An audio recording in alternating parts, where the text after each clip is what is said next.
Been a while. What have you been up to? Well, keeping very busy. There's lots of work to be done and lots of constituents to talk to, and certainly we see a lot of issues popping up every day, including the one I'd like to discuss with you, which is the news that we have more deaths involving children in our province that is just getting disclosed by this government. Yeah, they say that they got missed in the search, whatever techniques they used to search all the cases. He was very careful to say that it's not that we don't know about them, that they haven't been recorded, that we don't care or anything. It's just that when we sort of did our tally and did our search, some things got missed for one reason or another.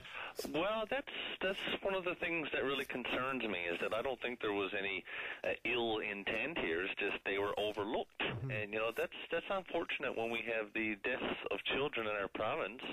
In this case, they were receiving government services. They weren't in care, per se. Right. But they're being overlooked. Yeah, so they could have been receiving some sort of benefit one way or another, living at home, and then unfortunately were in a car accident or whatnot, and it wasn't connected, that these individuals were on record as being somehow connected to the department. Am I reading too much into that? I'm not sure. I'm going by just what I've seen, and I did hear a little tiny bit of what the minister had to say this morning. And I guess I'm talking about the bigger issue, which is that, there's been a lot of negative news coming out of the Department of Child, Youth and Family Services over the last few years, especially when it comes to the reports. I call them scathing.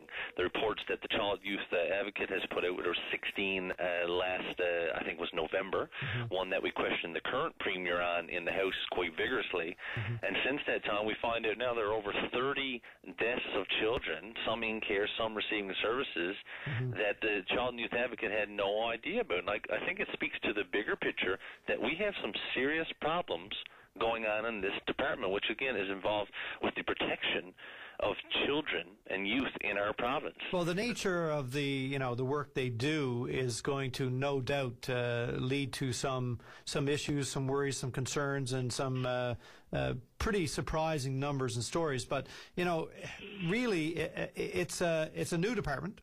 And it's one, unfortunately, that has seen an awful lot of ministers for its short life. So perhaps there's somewhere in the middle there. This speaks to some of the systemic issues that have been present here. And again, we could say new. The department's been there for 5 years now. Right. And in the last year, we're on 4 ministers just in the last year alone. There's no senior leadership. There's no senior minister that is there to look at these issues and discuss these issues, because by the time they get in, they're shuffled out again. And what we know right now is that we have a premier designate or elect, or I don't know what the term is anymore. Doesn't matter. At some point, he's going to have to take ownership and become the premier, and he's probably going to have a cabinet shuffle. What happens then? Do we have another Minister of Child, Youth and Family Services in there that has to learn the ropes? Again, there's a lack of leadership, and the Premier himself was a minister of this department as well. Some of this is happening on his watch. Mm-hmm. And again, we have oversight issues here, and some of this might come back to the fact that's been identified that there were issues of record keeping and file management by frontline staff, and a lot of it caused by the fact that they were overworked and understaffed. Mm-hmm. Have these issues been addressed? I mean, the Child and Youth Advocate has noted this has been seen time and time again, yet this is still, the issues are still there and still not being addressed, and it's at the detriment of apparently children in our province. Okay, so say the next general election, your party is successful, you become the Minister of Child, Youth and Family Services. What do you do? How do you start to do the things that you suspect are needed to fix the situation? Well, let's just assume that does happen. Again, I love to make that assumption that we would be in and would be given the opportunity to provide governance. And if I were in there, or whoever was in there, I would assume that under the leadership of our Premier Dwight Poile, what we're going to have is someone that is going to go in and have the time in that portfolio to do a thorough review of the department and see where the issues are and what can be addressed. And one of them obviously has to be record keeping. The other thing that I can guarantee you that we would do, I've been out there on this, and Dwight Paule's been out on this. The Child and Youth Advocate has said on a number of occasions that she wants the legislation changed to allow for all deaths to be reported directly to the advocate. That is not the case. No, well, presumably they're going to be looking at that in the next sitting, well, but in the meantime they have essentially... According to the Premier Designate. The Premier Designate said there's no need. He said there was no need during the leadership campaign. Now I noticed that Minister Collins, and again I think he hasn't been in there that long, and I believe him to be forthright and upfront. And one of the things he just said this morning is, look, I will do anything to be cooperative to anything that the advocate says or wants.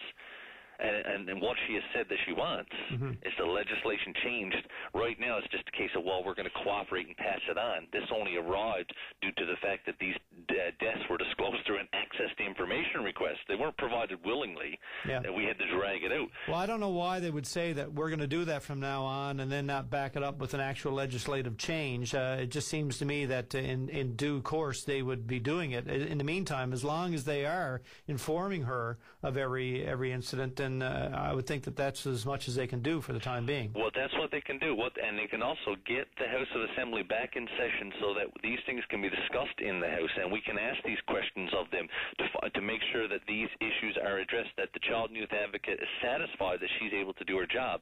But again, I have to go back. The Premier Designate, not that long ago, said no need to change the legislation. We don't need to. It's redundant. It's overlapping other legislation, which is actually not the case at all. So we have a difference of opinion right here between the current minister, who says, "Look, I'll do whatever she says," and the Premier said, "No, I don't think there's any need. I think we need to have this addressed. I don't see why we wouldn't do what we can to provide this legislative protection, provide this background." Again, maybe the Premier, I guess at some point he's going to get sworn in, and there's going to be a cabinet.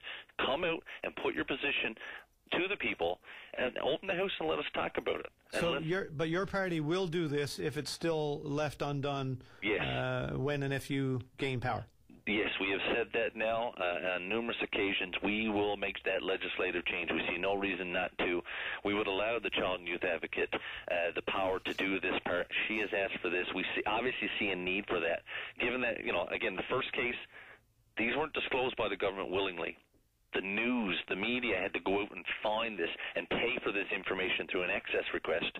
Then we find out that, it actually says there, a senior official says, what if there's more? And so then they do a review and find there is more. Yeah, certainly an abrupt about-face in how they're thinking on all of this for sure, because they did call the reporter back in and say, by the way, you were wondering, and we know that because you've made an access to information request, and yes, we have found more. So do we need to rely on the diligence of news media to make sure this is disclosed, or can we hope that our government, that our departments are going to make sure this is done as it should be? I concur. It should not be something that we have to dig for and demand. It should be there.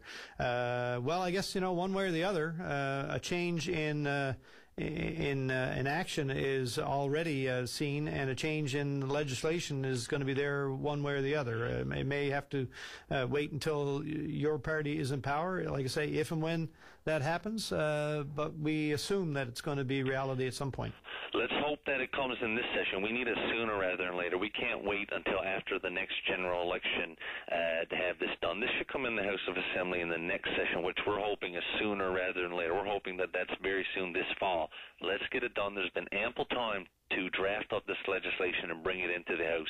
And I don't know if there's anything that's more important than legislation that can be used to protect the children and youth in this province. All right. Listen, we'll talk to you again soon, especially after the new cabinet is announced. Going to be looking for some response to how that looks. Appreciate the opportunity, Pete. All right. Take care. Take care.